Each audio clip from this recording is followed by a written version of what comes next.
नमस्कार मंडळी. तर आज आपण बघतोय मऊ लुसलुशीत 101 उकडीचे मोदक. हे मोदक दिवसभर मऊसूत कसे राहतात, न फाटता कळीदार कसे बनवायचे, त्यासाठी उकड कशी काढायची, एवढ्या प्रमाणासाठी नारळ, गूळ, तांदळाचं पीठ तसेच उकडीत तूप किती घालायचं सगळं सविस्तरपणे सांगितलं आहे. त्याचबरोबर एवढे मोदक पटपट कसे बनवायचे तेही दाखवते.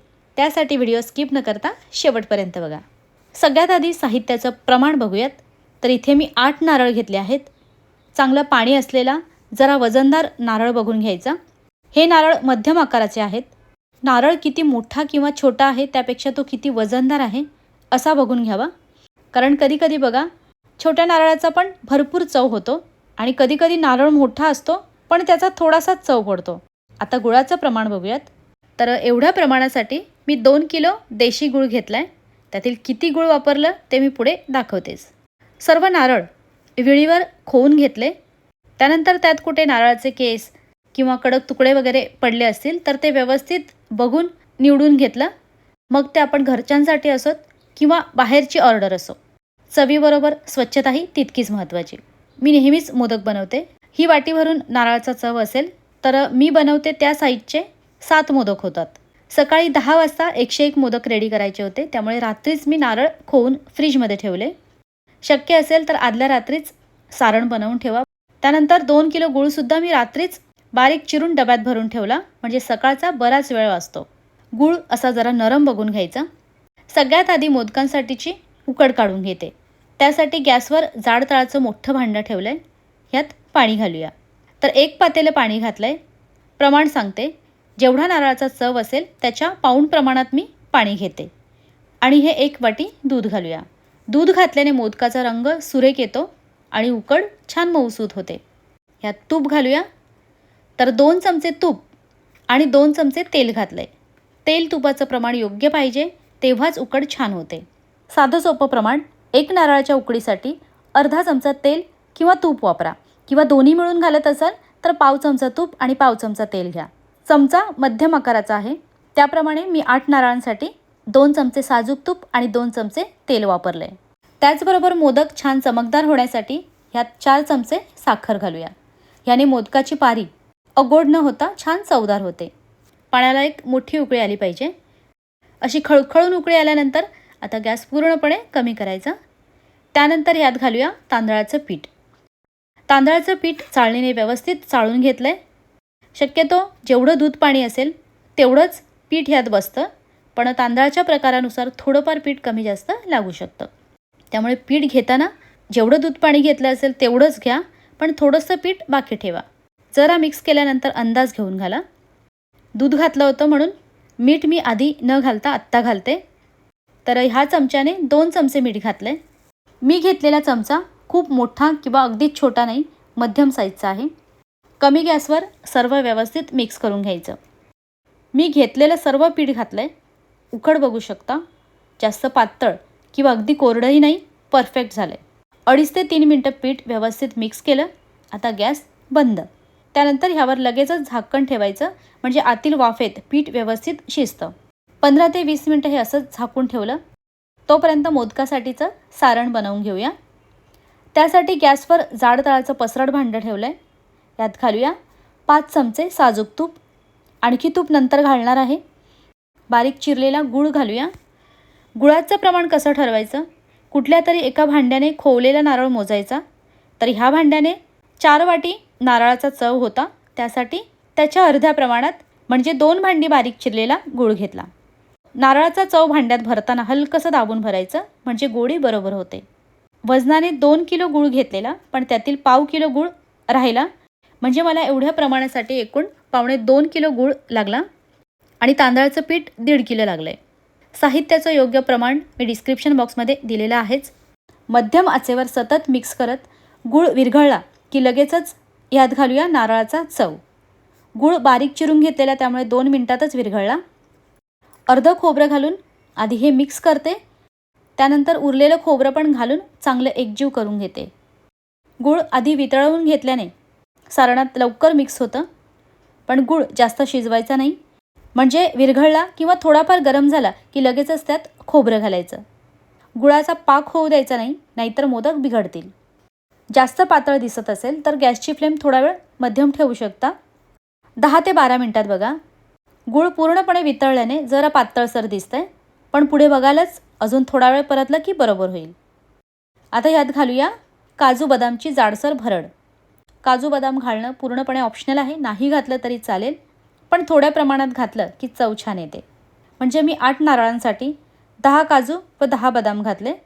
एवढं पुरेसं आहे, कारण मोदकाला जास्त चव तर गूळ खोबऱ्याचीच आली पाहिजे.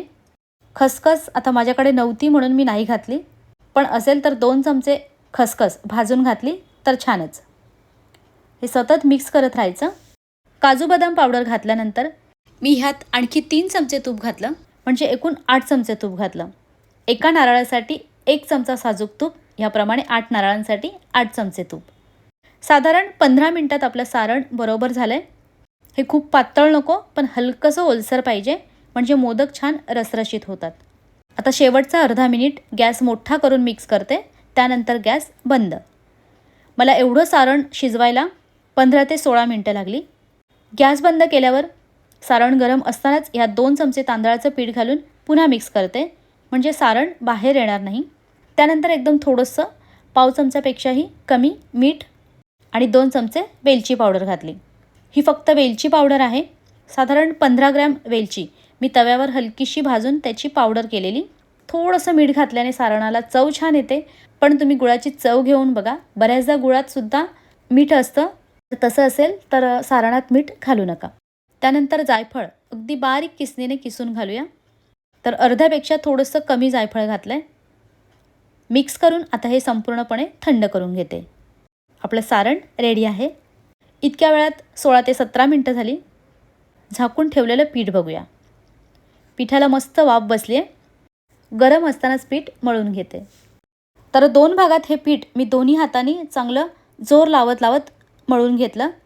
मळताना सुरुवातीला फक्त पाण्याचाच हात घेतला.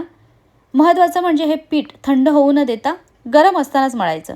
मी काय केलं, एक परात पीठ काढलं, उरलेले पीठ झाकून ठेवलं. 2-3 मिनटात एक गोळा झाला की लगेचच झाकून ठेवलेले पीठ काढून ते पण मळून घेतलं.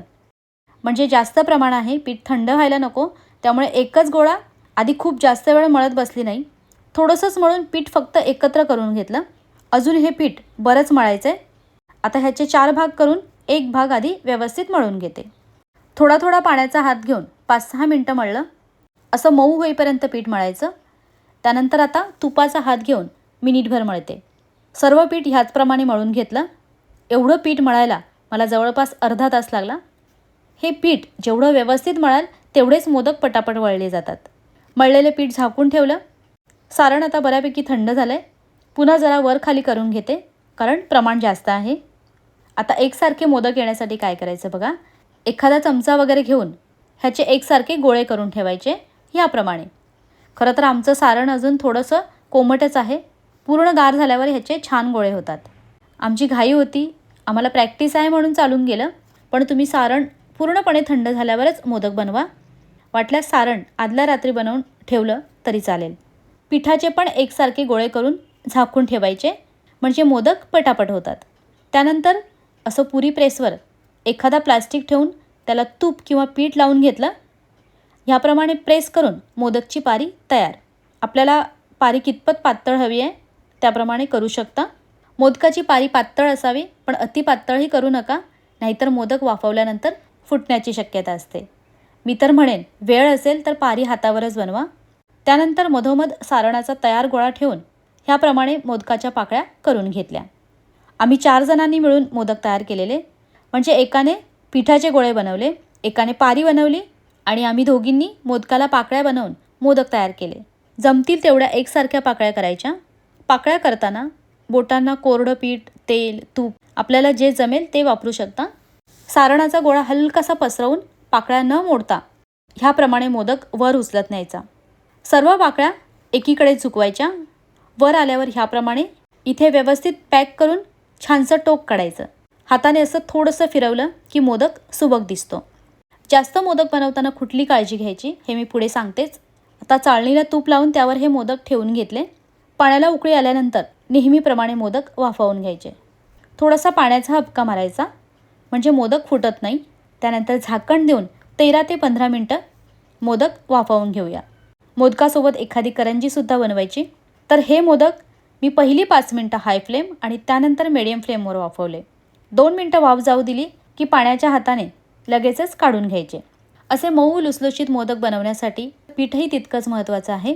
तर ह्या मोदकासाठी सुगंधी तांदळाचं पीठ कसं तयार करायचं ह्याची लिंक मी डिस्क्रिप्शन बॉक्समध्ये दिलेली आहे किंवा चॅनलवर जाऊन चेक करू शकता.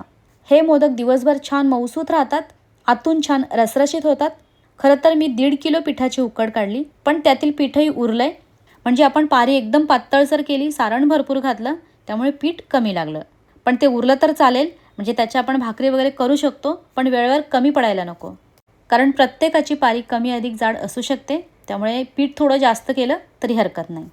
आता जास्त प्रमाणात मोदक बनवत असताना कोणती काळजी घ्यायची, म्हणजे जरी मी 101 मोदक बनवायला 8 नारळ सांगितले, तरीसुद्धा बाजारातून घेऊन येताना 2-3 नारळ जास्तच आणायचे. कारण एखादा नारळ खराब वगैरे निघाला तर वेळेवर धावपळ नको. आदल्या दिवशी नारळ खोवून ठेवा किंवा शक्य असेल तर सारणसुद्धा आदल्या रात्रीच बनवून ठेवा. मी मध्यम आकाराचे मोदक बनवले. तुमच्या मोदकची साईज किती आहे त्यानुसार साहित्य कमी जास्त लागू शकतं. उकड व्यवस्थित काढा. त्यातील तेल तुपाचं प्रमाण आधी सांगितल्याप्रमाणे योग्य ठेवा. जास्त प्रमाणात बनवतो तेव्हा सारण अर्ध्या तासाने खालीवर करून घ्या. गूळ घेताना चांगला बघून घ्या. ऑर्गॅनिक गूळ वापरा किंवा सारणही अति प्रमाणात न भरता व्यवस्थित भरा, म्हणजे कमीही नको जास्तही नको. 5 मिनटं मोदकांची वाफ केली की डब्यात भरून झाकण लावून ठेवायचं, म्हणजे मोदक जास्त वेळ मऊ राहतात. सर्व सांगितलेलं आहेच, तरीसुद्धा मोदक संबंधी काही प्रश्न असतील तर कमेंटद्वारे विचारू शकता. रेसिपी आवडल्यास लाईक आणि शेअरसुद्धा करा.